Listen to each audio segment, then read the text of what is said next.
Chapter 168. Pilate's final effort to release Jesus fails. He washes his hands in feigned innocence, delivers Jesus to the Jews for execution. The Jewish soldiers drive him to Calvary. A superstitious people are the Jews. They have a faith that they have borrowed from the idol worshippers of other lands, that at the end of every year they may heap all their sins upon the head of some man set apart to bear their sins. The man becomes a scapegoat for the multitudes, and they believe that when they drive him forth into the wilds or into foreign lands, they are released from sin.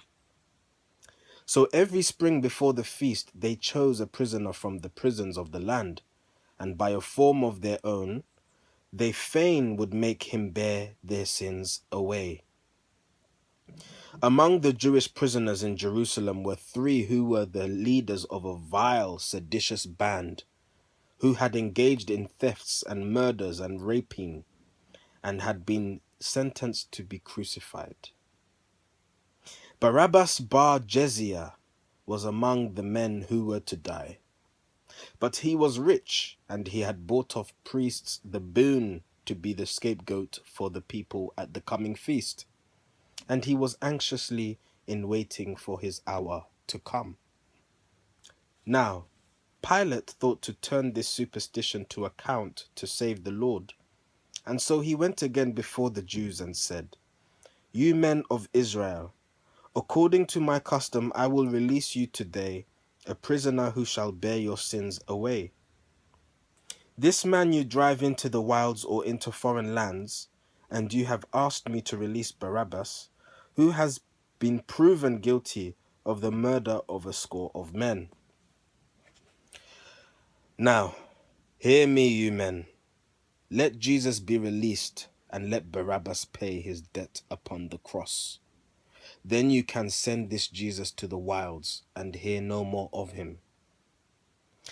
At what the rulers said, the people were enraged, and they began to plot to tear the Roman palace down and drive in exile Pilate and his household and his guards. When Pilate was assured that civil war would follow if he heeded not the wishes of the mob, he took a bowl of water and in the presence of the multitude he washed his hands and said, "This man whom you accuse is son of the most holy gods, and I proclaim my innocence. If you would shed his blood is on your hands and not on mine." And then the Jews exclaimed, "And let his blood be on our hands and on our children's hands." And Pilate trembled like a leaf in fear. Barabbas he released, and as the Lord stood forth before the mob, the ruler said, "Behold your king. And would you put to death your king?" The Jews replied, "He is no king. We have no king but great Tiberius."